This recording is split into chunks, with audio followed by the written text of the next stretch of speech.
Estamos aqui para mais uma aula de biologia e o assunto de hoje são os ácidos nucleicos. Existem dois tipos de ácidos nucleicos, o DNA, que é o ácido desoxirribonucleico, e o RNA, que é o ácido ribonucleico. De acordo com as funções desses ácidos nas células animais e vegetais, e também de bactérias, protozoários, é que eles acabam se especializando em ajudar o desenvolvimento da vida desses seres vivos. E para iniciar a nossa aula, observem a nossa pergunta. Qual é a molécula que guarda e revela a história da vida? Quem é a molécula responsável por todas as nossas informações? Pelas nossas características genéticas? Observem quem é responsável pelas nossas informações. As nossas informações, elas são guardadas dentro de uma caixinha de surpresa que é o núcleo celular. Lá nós vamos encontrar as unidades hereditárias, que são os cromossomos. A célula humana, ela apresenta 46 cromossomos. Temos agora um detalhe da estrutura do cromossomo. A fita do cromossomo. Observem que o cromossomo é formado por duas fitas de moléculas, que é o DNA. No DNA, nós vamos encontrar as nossas informações genéticas. Essa fita imensa apresenta em algumas partes um segmento restrito à informação genética que é o nosso gene. É ele que é responsável pela nossa hereditariedade. O DNA, então, é uma molécula formada por duas cadeias, como vocês observaram. São duas hélices, duas fitas, que são formadas por subunidades conhecidas como nucleotídeos. Quem são os nucleotídeos? São subunidades do DNA. Nós temos 4 tipos de nucleotídeos formando a molécula de DNA. Observem os tipos de nucleotídeos. Todo nucleotídeo tem um açúcar, que é a desoxirribose. Esse açúcar é formado por 5 carbonos, também conhecido como uma pentose. Ligado à molécula de açúcar, nós temos o fosfato. E ligado também à molécula de açúcar, nós temos a base nitrogenada, a adenina. Observem que nós temos os 4 nucleotídeos apresentados aí com fosfato, desoxirribose. O que muda de um nucleotídeo para o outro são as bases nitrogenadas. Então nós temos a adenina, a guanina, a citosina e a timina. Entre essas bases nitrogenadas, nós vamos encontrar uma afinidade química, que é o que vai ser responsável pela ligação entre as fitas do DNA. Então observem agora as duas fitas de DNA. Nós temos novamente o fosfato, a desoxirribose e ligado aí a timina, representado pela letra T. Observem que a timina realiza uma ligação, que nós chamamos de pontes de hidrogênio, com a outra base da outra cadeia, que é a adenina. Assim também como a guanina, uma outra base nitrogenada, acaba se ligando com a citosina. E assim nós vamos observar que as ligações, as afinidades químicas vão se processando e vão sendo as responsáveis aí pelas ligações entre as bases. Então, pessoal, o DNA é formado por uma dupla cadeia de nucleotídeos. Vocês observaram, são 4 tipos de nucleotídeos. E eles acabam se ligando devido a uma afinidade química entre as bases nitrogenadas. Essas ligações nós conhecemos como pontes de hidrogênio entre as bases nitrogenadas. Agora, a partir do DNA, nós vamos produzir um outro ácido, que é o ácido ribonucleico. E é o ácido ribonucleico que vai desempenhar, vai executar as informações contidas no DNA. Observem como é que o RNA é produzido. O processo de produção do RNA é conhecido como transcrição. Então nós temos aí 2 hélices de DNA. Estas 2 hélices sofrem um rompimento e a partir desse rompimento nós vamos encontrar a formação de uma nova fita, que é o RNA mensageiro.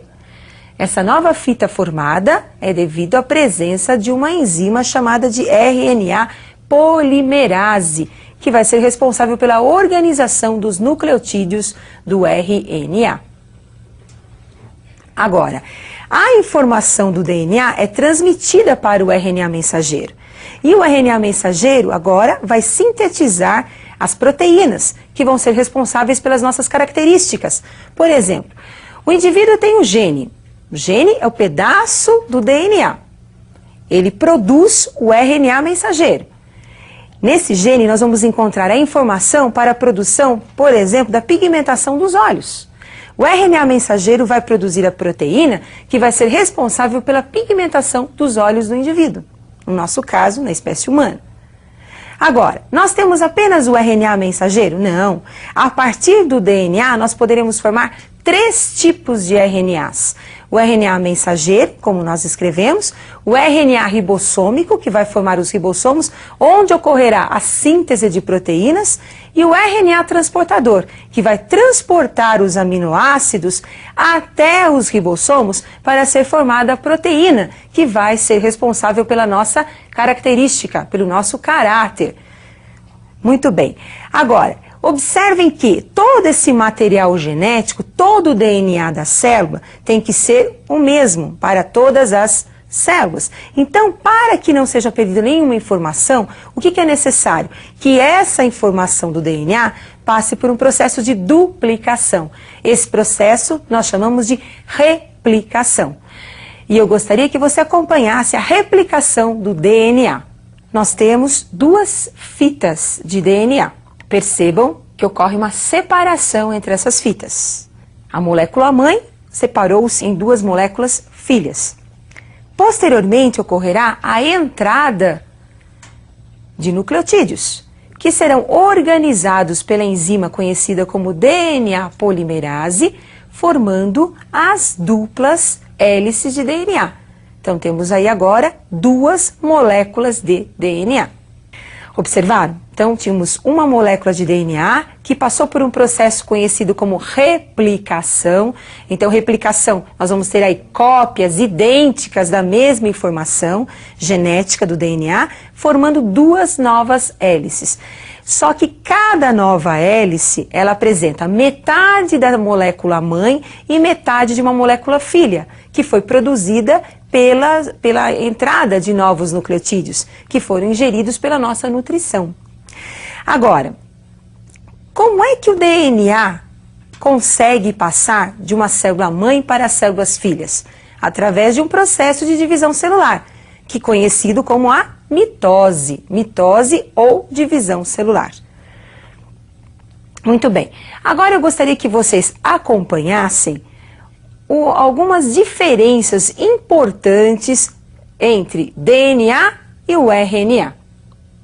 Então, o DNA apresenta uma cadeia dupla de nucleotídeos, enquanto o RNA nós vamos encontrar uma cadeia simples de nucleotídeos. No DNA, o açúcar é a desoxirribose, enquanto que no RNA o açúcar é a ribose. As bases nitrogenadas do DNA são a adenina, timina, citosina e guanina. Enquanto que no RNA, no lugar da timina, nós temos aí uma base nova, a uracila. Então a adenina, ela passa por um processo de ligação com a uracila no RNA e a citosina com a guanina. E isso você não pode esquecer. O DNA é formado por uma dupla cadeia de nucleotídeos e nós temos a presença da base nitrogenada timina, enquanto que o RNA é formado por uma cadeia simples de nucleotídeos, onde nós vamos encontrar uma base importante que é a uracila. É o que vai diferenciar o DNA do RNA. Como essas bases elas são complementares, normalmente a mesma quantidade de adenina nós vamos encontrar de timina, porque nós temos elas se complementando, assim como a citosina e a guanina. O mesmo não vamos encontrar no RNA. As bases apresentam quantidades diferentes, porcentagens diferentes nas moléculas do RNA. Por quê? Porque eu tenho uma cadeia simples, no caso do RNA. Agora eu preparei um exercício para que vocês possam aprofundar um pouquinho as informações genéticas de dois seres vivos, que nós vamos chamar de A e B. Acompanhe agora o exercício que eu preparei para vocês. Então nós temos um organismo que eu vou chamar de organismo A. Nesse organismo A nós vamos encontrar bases nitrogenadas como adenina, timina, citosina e guanina. No organismo A nós temos a porcentagem das bases. 26% de adenina, 26% de timina, 24% de citosina e 24% de guanina. Enquanto que no organismo B eu vou encontrar 18% de adenina, 23% de timina, 42% de citosina e 17% de guanina. Pergunto, quem são os organismos A e B? Ou melhor, quais são os tipos de ácidos que nós vamos encontrar no organismo A e no organismo B? Percebam, no organismo A eu tenho a mesma quantidade de adenina e timina, porque as bases são complementares. Enquanto que citosina e guanina, bases complementares, a mesma quantidade. Então eu posso afirmar que esse DNA apresenta cadeia dupla. Enquanto que no organismo B, percebam, a quantidade de adenina é diferente da quantidade de timina. Eu tenho 18% de adenina e apenas 23% de timina. Enquanto que a quantidade de guanina é também diferente da quantidade de citosina. Percebam que essas diferenças permitem nós afirmarmos que o DNA em questão é de cadeia simples. Esse DNA citado, DNA de cadeia simples, é uma exceção, por isso que eu coloquei nesse exercício, para você não esquecer. Quem apresenta DNA de cadeia simples? Apenas os vírus. São os únicos seres vivos que apresentam uma cadeia simples de DNA. Então isso é importante e você não pode esquecer. E eu aguardo vocês para a nossa próxima aula de Biologia.